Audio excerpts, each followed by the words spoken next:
से पहले गीता के घर का नजारा कुछ ऐसा था कि रोहन ऑफिस जाता था और शिविन स्कूल। जिनके घर से जाने के बाद गीता काम खत्म करके बाकी समय आराम करती थी। लेकिन लॉकडाउन के बाद ऑफिस और स्कूल घर में ही खुल गए और इससे गीता का हाल वो तो आपको देखने में ही मजा आएगा। शिविन, ओ शिविन, महाराज उठने के लिए क्या 21 तोपों की सलामी लेंगे?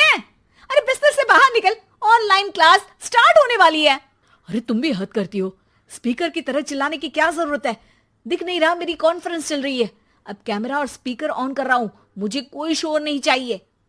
इस पर जैसे ही रोहन लैपटॉप का कैमरा और स्पीकर ऑन करता है तभी कुकर की सीटी बजती है। करा लो अब इसे चुप। लॉकडाउन नहीं हुआ, मेरी मौत का फरमान जारी हो गया। दोनों बाप बेटे ने नाक में दम किया हुआ है। ऐसा बोलकर गीता वहां से शिविन के कमरे में पहुंच जाती है, जहां शिविन अभी भी सो रहा होता है। ओ आलसी, अब अगर 5 मिनट में नहीं उठाना तो आज तेरा गेम और यूट्यूब कैंसिल। माँ की बात सुनकर शिविन बिना 1 मिनट गंवाए उठ खड़ा होता है। उठ गया, अभी नहाकर भी आता हूँ। ये नाटक कहीं और, मुंह पर गीला कपड़ा मार और पढ़ने बैठ। शिविन की ऑनलाइन क्लास स्टार्ट हो जाती है, जिस पर गीता उसे वहां बिठाकर रसोई में चली जाती है। थोड़ी देर में उसे कमरे से कुछ आवाज सुनाई देती है, जिसे सुनकर वो कमरे में वापस आती है। हाय राम, तुझे क्लास अटेंड करने के लिए बोला था, कैमरा ऑफ करके बिस्तर पर नाचने के लिए नहीं बोला था।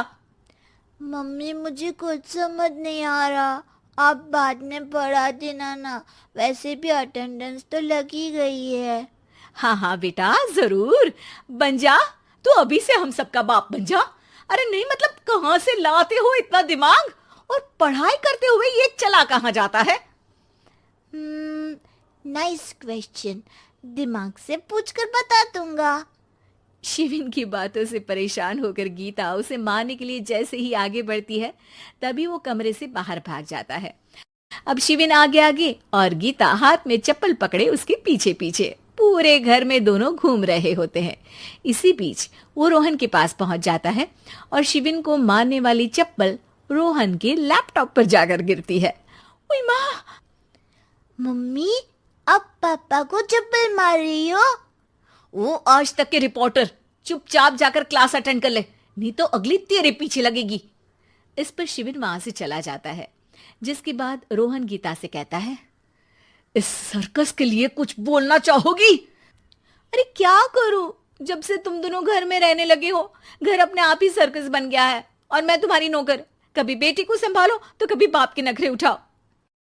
इन्हीं सब उथल पुथल में दिन बीतते रहते हैं, जिसमें हर रोज घर के अंदर कुछ नया सियप्पा खड़ा मिलता है, जो ज्यादातर शिविन और रोहन के ऑनलाइन स्कूल और ऑफिस से रिलेटेड ही होता है। एक सुबह, शिविन चल उठ, आज की क्लास जल्दी है। कैमरा ऑफ करके आप अटेंड कर लो।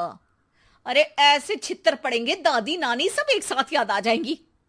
गीता की लाख मशक्कतों के बाद क्लास तो खत्म हो जाती है, लेकिन उसके बाद शिविन फोन इस्तेमाल करते हुए इंस्टाग्राम रील बनाने लगता है। रसोड़े में कौन था? तुम थी, मैं थी, कौन था? कौन था? हाँ, मैं गरीब हूँ। अरे ओ गरीब के बेटे, आजा, मैं बनाती हूँ तुझे गरीब। मैं बताती हूँ रसोड़े में कौन था। पढ़ाई करने बोलो तो इनकी माँ मर जाती है, और ये पागलपंतियां जितनी मर्जी करा लो। गीता शिविन को डांट रही होती है, तभी रोहन बीच में बोल पड़ता है। अरे बच्चा ही तो है, इतना गुस्सा क्यों कर रही हो? बेटे का साथ देने की इसी एक कोशिश में अब शिविन के साथ साथ रोहन भी गीता के गुस्से की सूली पर चढ़ जाता है। अगर बेटे पर इतना ही प्यार आ रहा है तो इसे क्लास अटेंड क्यों नहीं कराते, इसका होमवर्क क्यों नहीं कराते? उस समय तो बहुत जल्दी मीटिंग आ जाती है, वो काम मैं करूं और यहाँ इस बेफिजुली की चीज में तरफदारी करके बन जाओ महान। हे भगवान, कोई तो इनके ऑफिस और स्कूल खुलवाओ, मैं इन्हें और घर में नहीं सह सकती। अरे कुछ और मांग लेती, क्योंकि तुम्हारी ये विश इस साल तो पूरी होने से रही, कोरोना। हाय नास पिटे ने जिंदगी ही बर्बाद कर दी। खाए कोई पचाए कोई, कल मुझे चुन चुन कर सबको मेरी बद्दुआ लगेगी। उन्होंने दुनिया का और इन बाप बेटे दोनों ने मेरा जीना मुश्किल कर दिया। गीता वहां से चली जाती है, जिसके बाद रोहन शिविन से कहता है, अरे तुम्हारी मम्मी इतनी भड़की हुई क्यों है? आपकी वजह से पूरा समय घर में रहते हो और उस पर कोई काम कराने की जगह बस ऑर्डर देते रहते हो। अच्छा बेटे, सारा इल्जाम मुझ पर, पूरा दिन तो वो तुम पर ही चिल्लाती है। हाँ, मतलब दोनों का 50-50 है, कुछ करना पड़ेगा। वो कहते ना, make the best out of worst. I have an idea. वैसे तुम्हारी माँ सही कहती है, बहुत जुबान चलाने लगे हो, कम बोला करो। अगली सुबह रोहन और शिविन अपनी गलती को सुधारने के लिए गीता के उठने से पहले घर का आधा काम खत्म कर देते हैं, जिसे देखकर गीता खुश हो जाती है और फिर बाकी बचा काम वो तीनों मिलकर पूरा कर लेते हैं। जिसके बाद अब वो सब मिल बांट कर हर काम में एक दूसरे की मदद करते हुए लॉकडाउन का मजा लेने लगते हैं।